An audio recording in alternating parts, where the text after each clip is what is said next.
We're concluding our Divine Dream series today. I hope you've been enjoying it. I know that I have. But I want to let you know about something that is taking place within the message.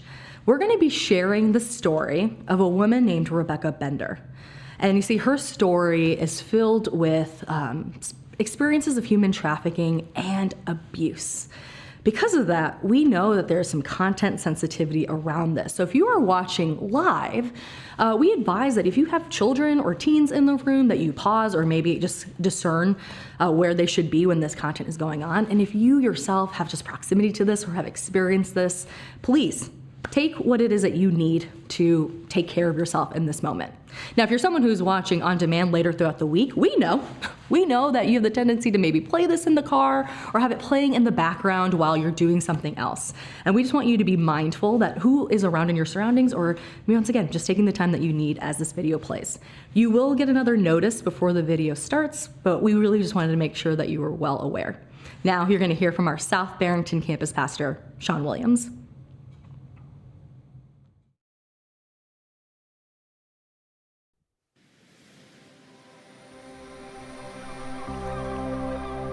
As kids, we're often asked, what do you want to be when you grow up?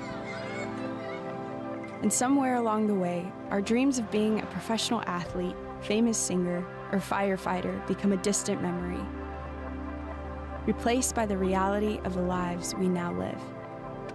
While your dreams may have faded or changed, God has a plan for your life. Discerning God's will might be less about uncovering some grand vision and more about having the courage to dream again. So what would it look like to begin the year not focused on goals or things to achieve, but on divine dreams that are more in reach than they seem?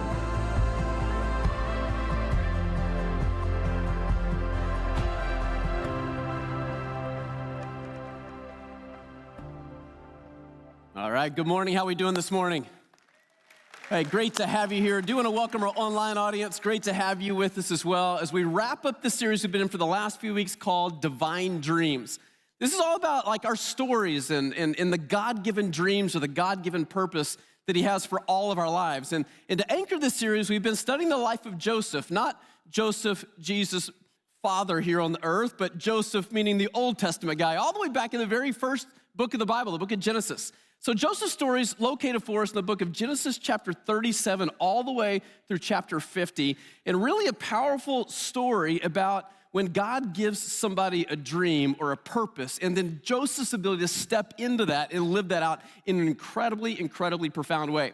Now, today's a special day in that at the very end of our service, we're going to create an opportunity for some of you to step into your purpose, your dream around here, and give you the opportunity to kind of kick the tires with some ministries around here as well. So stay tuned for that, toward the end. But as I think about what it really looks like for your story and for my story to fully embrace the God-given dream or the God-given purpose that he's thought through before he ever created each one of us. And really, there's so much that we can learn from the life of Joseph. Now, if you've been with us the last few weeks, hopefully you've leaned into the story, but just in case you haven't been with us or maybe you're not as familiar with Joseph's story, let me do a quick flyby by Joseph's story. So Joseph was one of the sons of Jacob in the Old Testament. Lots of brothers. Joseph was the favorite brother, and that didn't play out so well for Joseph. But God started giving Joseph these dreams, and he started having these dreams, some wild dreams about his brothers bowing down for him. But instead of holding those dreams for himself, he decided to tell his brothers that one day they're going to bow down to him. Now, that's not surprising that they didn't receive that very well. I don't know what I would do if my sibling told me that I was going to bow down to them one day. And so the brothers didn't respond to that well. Instead, what they did instead is they threw him into a pit. They ultimately sold him to some slave merchants that were coming through the area on their way to Egypt. And so Joseph finds himself in a pretty hard predicament. He gets to Egypt. He's sold to the household of a guy by the name of Potiphar, a pretty wealthy guy in the region. Things were starting to look up and up for Joseph. Things were going okay in Potiphar's household. That's until Mrs. Potiphar walked into the scene. And Mrs. Potiphar started making advances to Joseph. He did the right thing and refused those advances, but she kind of made up this story. She came up with some accusations. They were false accusations that he was making advances to her. And so because he had no standing in the household, Potiphar ends up throwing him in prison. So he goes from a pit now to a prison. Things were pretty challenging for him, but eventually in the prison, things started going on the up and up again for Joseph. Eventually, he meets this cupbearer, this baker that were also in prison. They started having dreams. It was a theme in Joseph's life. And God gave him the ability to interpret the dreams of these two individuals. At the end of the day, he says to the cupbearer, hey, when you get out of this place, make sure you remember me. Challenge is, he didn't remember him. And so when the cupbearer makes his way back to the palace, Joseph remained in prison for a little bit of time until Pharaoh, the key leader, most powerful leader in all the world at the time, he started having his own dreams. And that kind of conjured the memory of the cupbearer going, hey, there was a guy I met in prison that he had this knack for interpreting dreams. And so Pharaoh sent for Joseph to come into his presence. Joseph, by God's leading, was able to interpret the dreams. And he was able to tell Pharaoh, hey, there's about to be 7 years of abundance in all of the land. It's going to be followed by 7 years of severe famine. And so Pharaoh was so impressed with Joseph, not only with his ability to interpret the dream, but by his leadership qualities, his character, that he ends up putting him as his right-hand man in all of Egypt, kind of the COO of the entire region. He put him in charge in order to take all the abundance that would be experienced over the next 7 years and store it in such a way that he'd be able to preserve all of Egypt and the surrounding region for the years of famine. And so that's basically the story. Now, what's fascinating about Joseph's story is there's so much about his life that had all kinds of high highs and all kinds of low lows, but through all of it, he was able to step into God's dream for his life, God's ultimate purpose for his life. And so if we're able to lean into Joseph's story, I think there's some powerful principles we can learn about your divine dream, my divine dream, your purpose, my purpose. Here's the first principle that we have to be fundamentally anchored in, and that's this, is as you go through life, we have to be fundamentally anchored in the principle that God can be trusted. That God can be trusted. Through anything and everything, God can be trusted. Now, what's fascinating, if you go back to the story of Joseph, you get kind of toward the end of his life. He's in Egypt. He's already stored up in the 7 years of abundance. He's now prepared to help the entire region in the time of famine. And there were people from all over the region that would come to him and ask for a distribution, some sort of provision of food that they so desperately needed. And the story comes full circle when all of his brothers come to Egypt to receive food that he's in charge of distributing. This could be a moment of revenge. This could be a moment to get back at the guys who threw him in a pit and stole him into slavery. But Joseph's heart bends toward his brothers. And they have this incredible, powerful interaction. They don't recognize him, but he recognizes his brothers. And it takes him a little bit of time, but eventually he reveals who he is to his brothers. Genesis chapter 45, here's how we read it. Here's what Joseph says. He says, I'm Joseph, he said to his brothers. Is my father still alive? But his brothers were speechless. They were stunned to realize that Joseph was standing there in front of them. Please, come closer, he said. So they came closer. And he said again, I am Joseph, your brother, whom you sold into slavery in Egypt. But notice the turn. He said, but don't be upset. Don't be angry with yourselves for selling me to this place. Notice what he says next. Check out his perspective. He said, it was God who sent me here ahead of you to preserve your lives. This famine has ravaged the land for 2 years and will last 5 more years. There will neither be plowing nor harvesting. Notice what he says again. God has sent me ahead of you to keep you and your families alive and to preserve many survivors. And so it was a third time, God who sent me here, not you. And he's the one who made me advisor to Pharaoh, the manager of this entire palace and the governor of all of Egypt. But what I love about Joseph is his perspective. Again, I mentioned as we did a flyby by the story, Joseph is somebody who experienced some of the highest highs probably known to man, and he's also experienced some of the lowest lows known to man, but through it all, he held perspective. Through it all, he never questioned whether God was good. He never questioned whether God was in control. He never questioned where God was to be trusted. There was something about his perspective that allowed him to be grounded and see things through a lens of faith that ultimately lifted his eyes to see that God was doing something greater than he could have ever began to imagine. It all starts with perspective. I don't know about you, but when I go through a really hard season or a really hard moment or I'm facing a really hard circumstance, it's easy to lose perspective. What's fascinating in those moments is there's the what happens, and then there's the story that we create to try to explain why it is that that thing is happening. I think about perspective in this way. Brought a window with me. Now, if you think about this window being like at a house, and imagine I'm inside the house and I'm looking out the window. And so if I'm standing here or sitting here and I'm looking out the window, like what do I see from this perspective? Well, I see a guy in a gray jacket drinking some coffee right now. He looks pretty comfortable. Well done. But if I go to this side and I look through the exact same window, sitting in the exact same house, what do I see this way? Well, I see a guy sitting in blue who's half asleep listening to this message. Just kidding. Here's the question. Which is correct? If I'm sitting in the house and looking through the window, am I seeing a guy in gray drinking coffee or am I seeing a guy in blue half asleep? It all depends on your perspective. Here's why that matters. If you picture the window as the circumstance or the hard thing or whatever it is that we face that's really intense in life, the question is, that's just the event. But perspective will give you the story that we create about the event. It's not just what happened, it's the story we create about what happened. And your fundamental starting point of what you believe will determine your ultimate conclusion.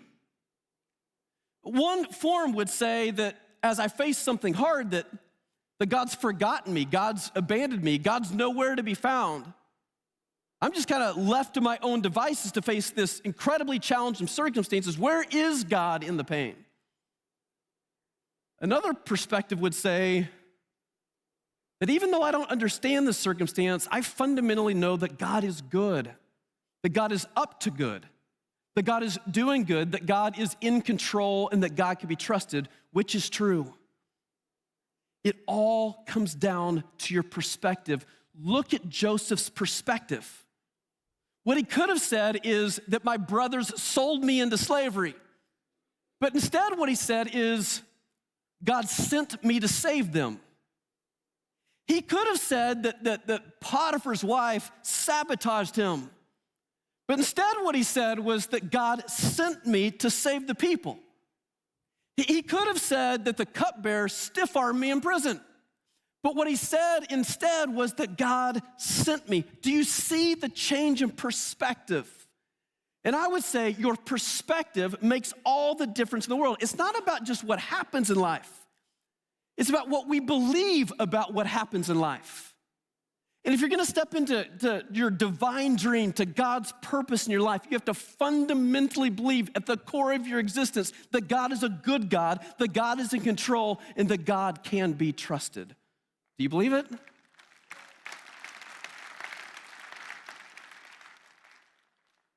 That's the first piece.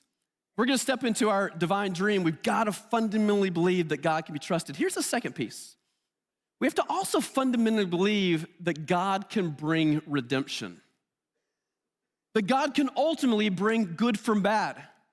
That God has this amazing, almost miraculous ability to take the thing that is bad, the thing that is catastrophic, the thing that is destructive, and utilize that very thing and bring about good. Not just good for me, but also good for those around me. God is a God who can bring about redemption in your story, in my story. That was also Joseph's story. At the very end of the book of Genesis, chapter 50, last chapter, Joseph and all the brothers are together. Their father has died. They're burying their father. They, in many ways, are looking back over all the events of the previous few decades. And Joseph, kind of looking back over all of it, speaking to his brothers, he kind of sums it all up in this powerful statement. Book of Genesis, chapter 50, verse 20, it says this. He says to his brothers, "You intended to harm me, but God intended it all for good." I mean, he brought me to this position so that I could save the lives of many people. I love that statement. You intended to harm me, but God intended something beyond our sort of wildest imaginations. What God intended was so good. It wasn't that God caused the harm, but God was able to meet me in the harm and bring about good. Years ago, the Global Leadership Network put together this really powerful video testimony of somebody who experienced and walked this road of redemption, God doing an amazing work in her life. We want to show you her powerful story of redemption. As we mentioned earlier, though the details of the story are told so incredibly well, at the same time, it has some more mature themes that it's really not intended for a younger audience.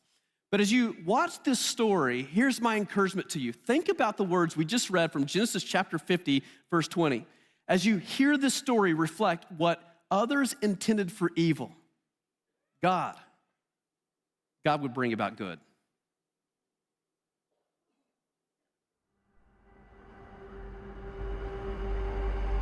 I remember being told I was stupid, that this was all I could ever do, no one would ever love me, this is all I was good for.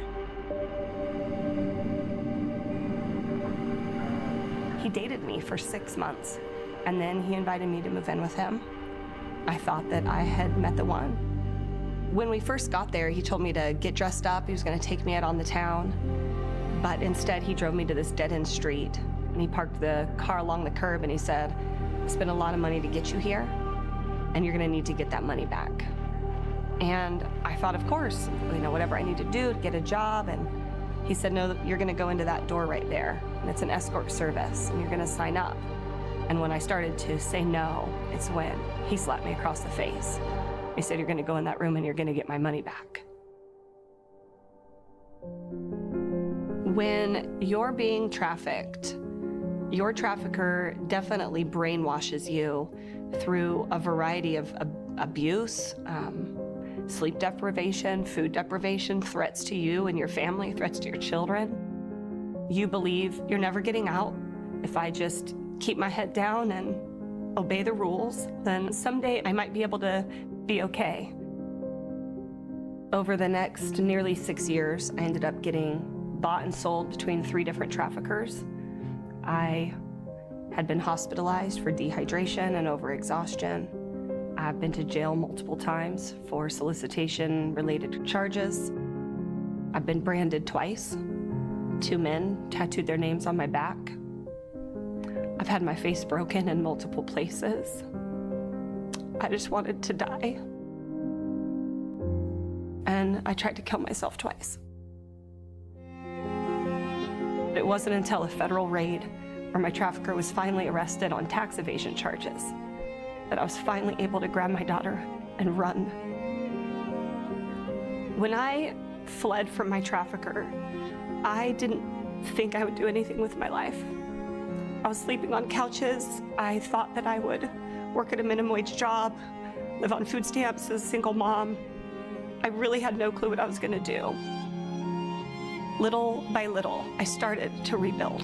Little by little, I'd go to school, take a night class, get a promotion. Little by little, my daughter and I got the support and the community that came around us. Over this time of rebuilding my life, I met this guy named Matt, and we got married, we started a family.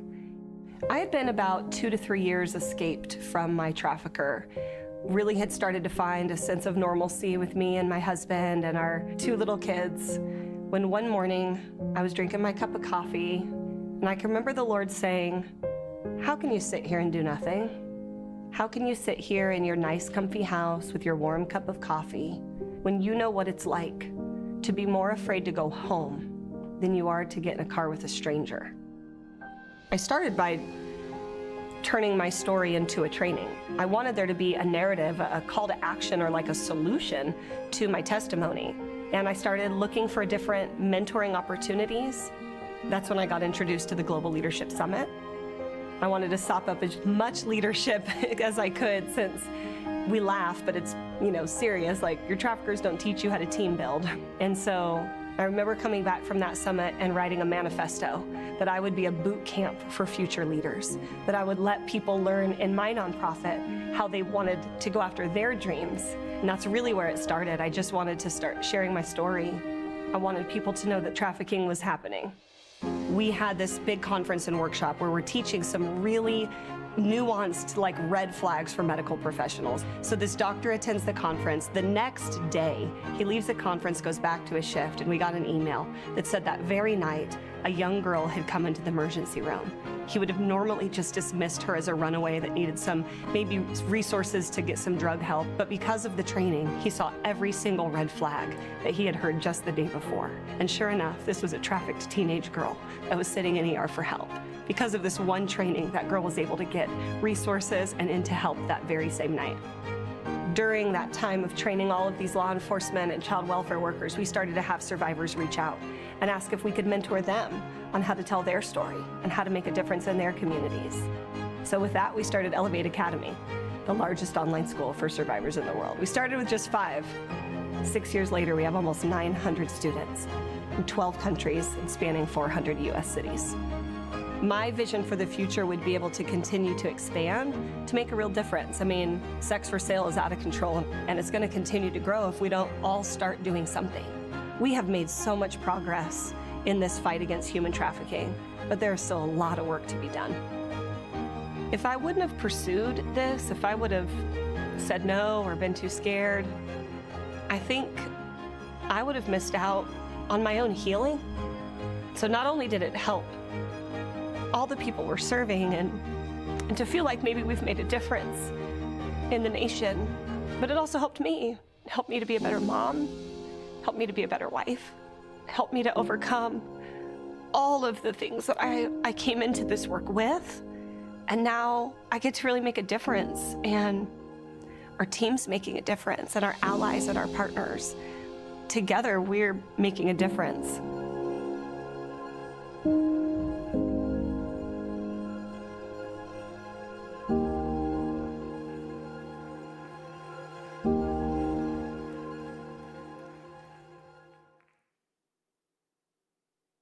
Do you fundamentally believe that God can be trusted? Do you fundamentally believe that God can bring redemption? I mean, here's the truth. The greatest tests become the greatest testimonies. I mean, it's actually through our pain that oftentimes we find our purpose. It's the mess that becomes the message. It's the trial that becomes the testimony. The truth is, you and I, we are products of our past, but we don't have to be prisoners of it. Because you and I serve a God of redemption. Do you fundamentally believe within yourself that God is a God of redemption? When we think about God's divine dreams, the purpose that he has in store for all of us, again, I think at the core of our being, it starts with us believing that God can be trusted. It starts with this core belief that God is a God that can bring about redemption to any and all stories, in any and all circumstances. And when we fundamentally believe that that's true, it allows us to do this. It allows us to step into God's bigger story. We realize that what God's up to is bigger than what's even going on in our journey. We get to join God's bigger story. Now, I want to take us back to the same verse that we read just a little bit earlier, Genesis chapter 50, verse 20.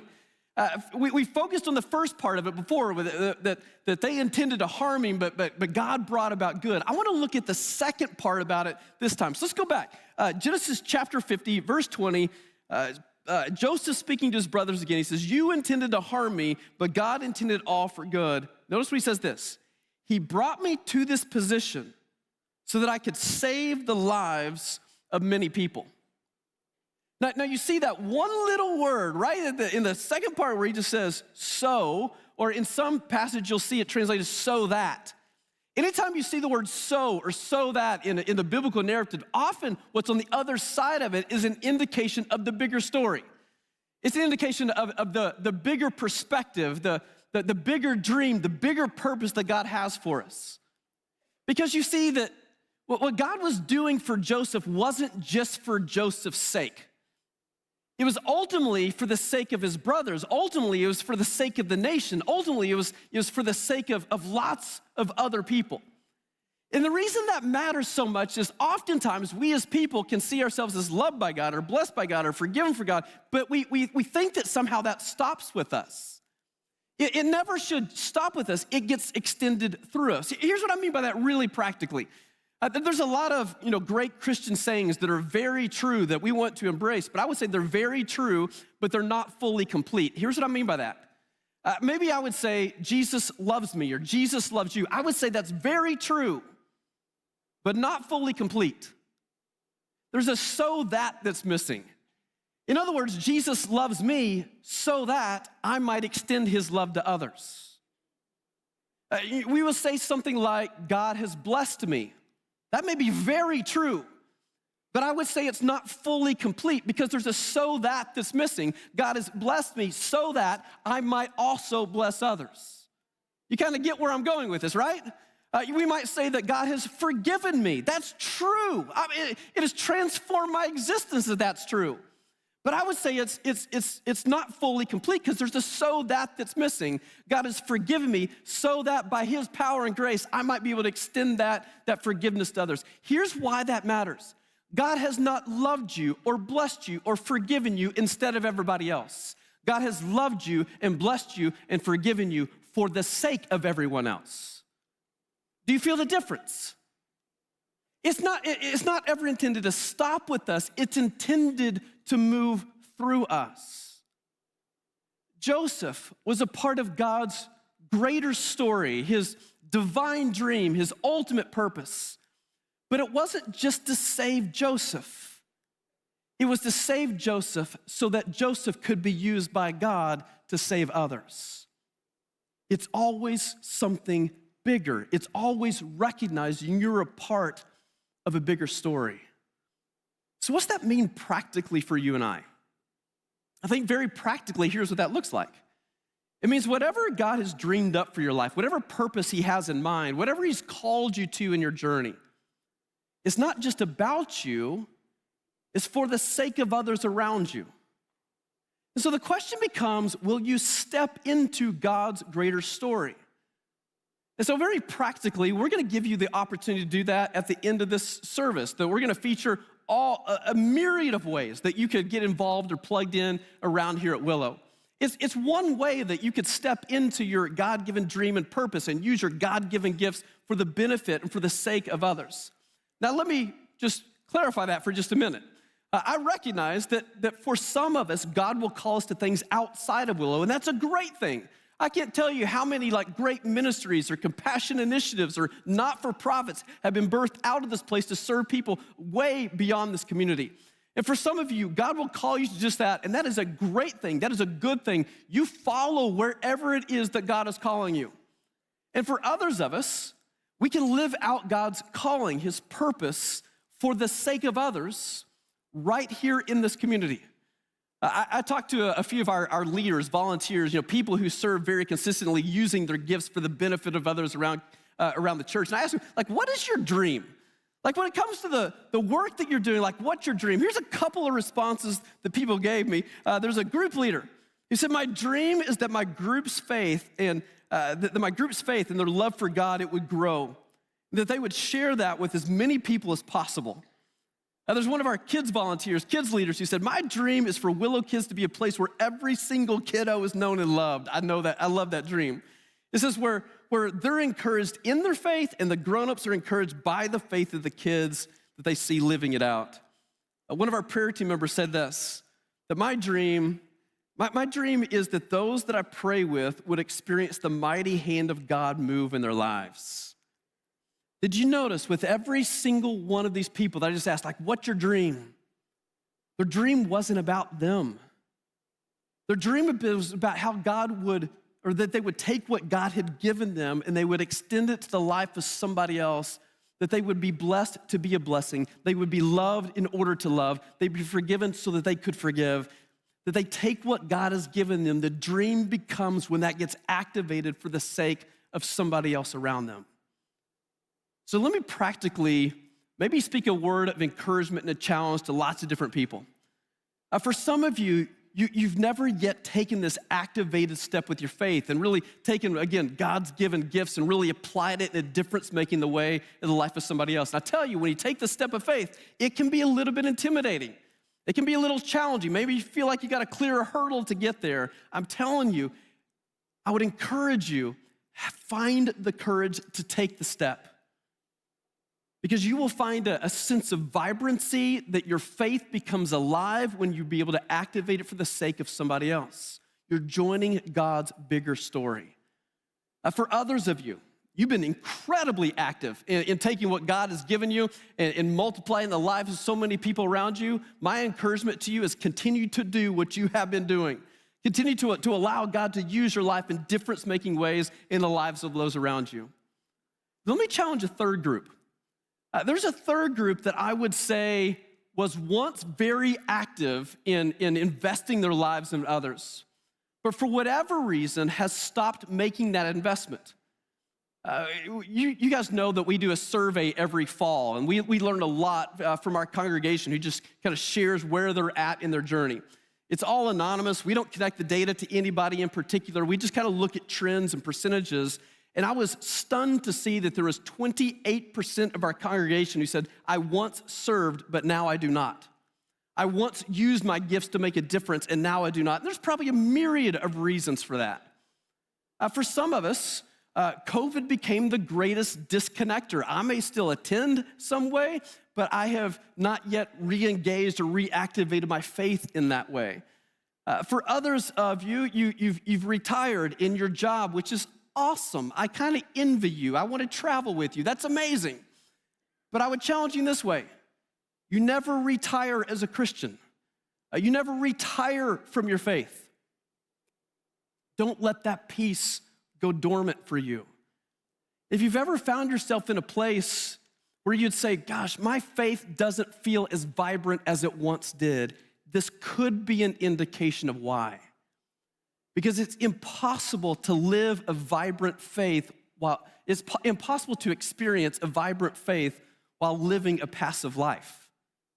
It's about activating your life and experience the vibrancy when it comes to stepping into God's greater story.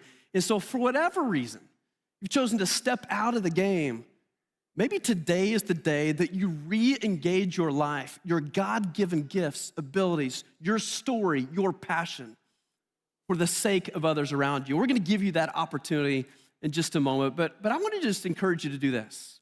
Just imagine. Just imagine, like, what if we as an entire church, if every single person took that step?